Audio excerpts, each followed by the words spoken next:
I'm Gene Kuleta, editor of the Latin America Advisor at the Inter-American Dialogue in Washington. April 11th will be a day of major elections in South America. On that Sunday, voters in Peru will go to the polls for the first round of the country's presidential election. In Ecuador, voters will cast ballots in a presidential runoff. And on that day in Chile, voters will choose the people who will redraft the country's constitution. In recent years, all three of those countries have seen massive protests. Among the reasons for those demonstrations, inequality, economic stagnation, political dysfunction. But what could change with the votes on April 11th?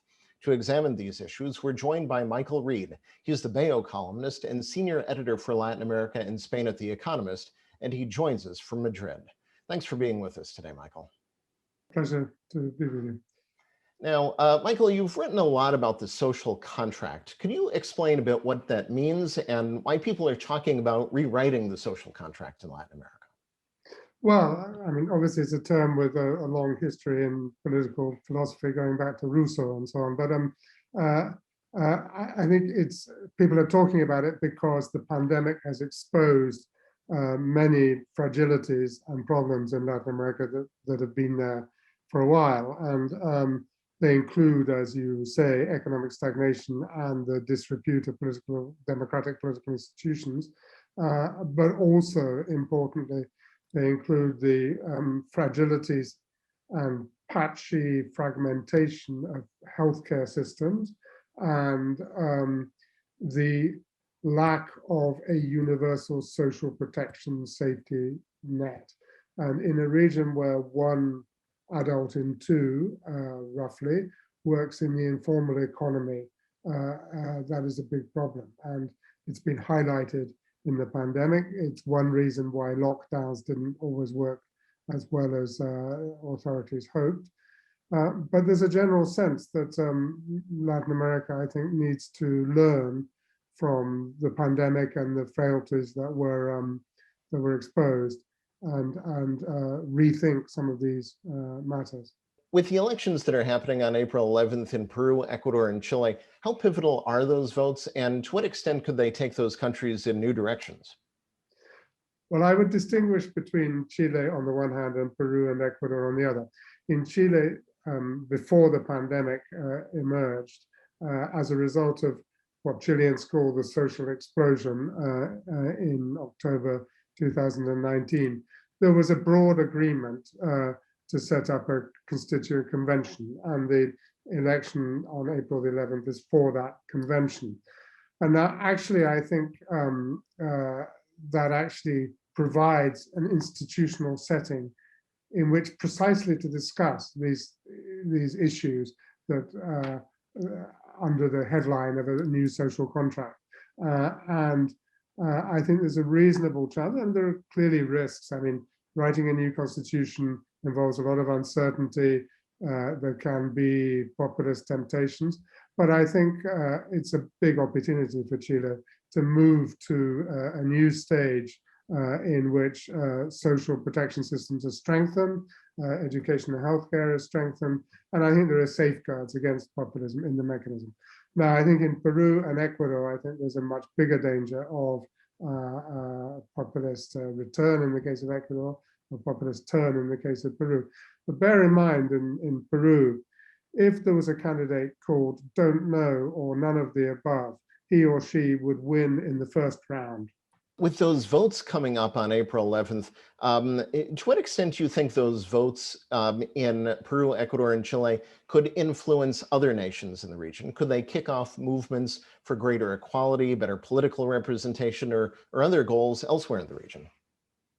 No, I think if Chile gets a new constitution right, and it could again become a kind of model for the region to aspire to. I think in general, in Latin America in the past 2 or 3 years, the overriding political trend has been anti-incumbency. And that is a result of the widespread and deep sense of discontent with the way that democracies are working, with the lack of economic growth, with the narrowing of opportunities, with inequalities in the broadest sense. and unfairnesses. So in some cases, that means that the left has come back, as happened with Argentina, happened with Bolivia after the interim right-wing government.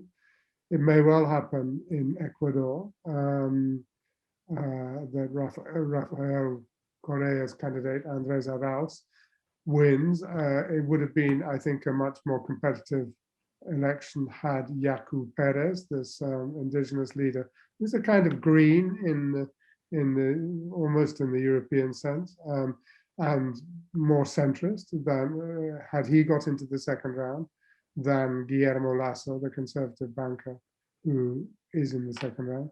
And in Peru, I mean, I think, the political politics have become extremely incoherent, extremely fragmented. Institutionality has become weaker. It's, I mean, I think some kind of populist will be elected.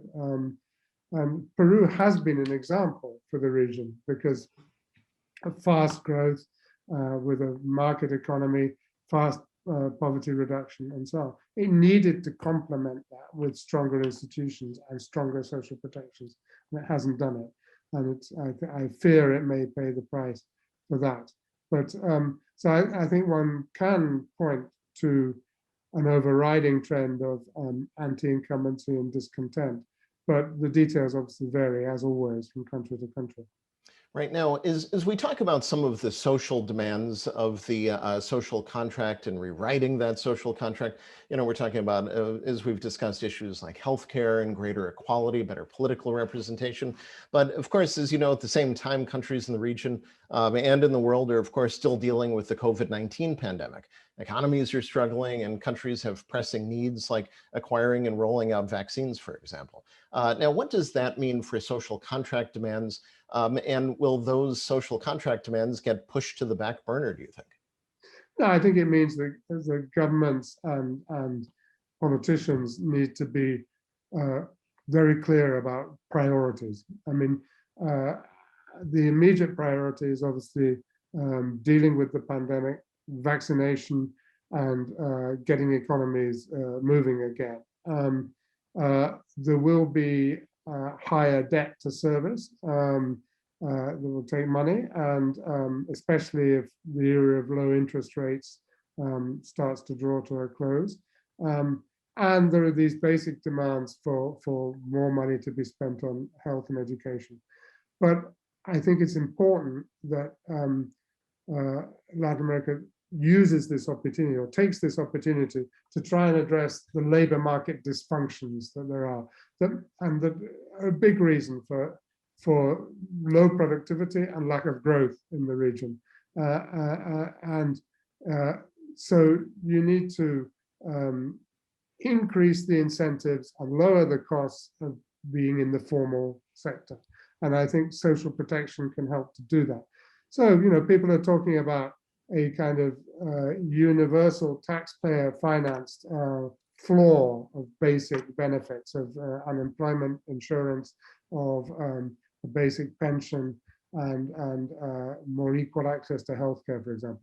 Yes, that's going to take money, and it will require taxes to go up in some countries. That should be done in the medium term, not in the midst of a recession. And that's where I think you need a grand bargain that would involve also commitments to changes in the labor market and incentives for private investment and so forth. Well, these are big issues that we're certainly going to be discussing a lot more with you, I'm sure, in the weeks and months and years to come. And that's all the time, though, that we have for today. Michael Reid, Bello columnist and senior editor for Latin America and Spain at The Economist, joining us from Madrid. Thanks so much for your time today. Thank you very much. I'm Gene Kuleta, editor of the Latin America Advisor at the Inter-American Dialogue in Washington.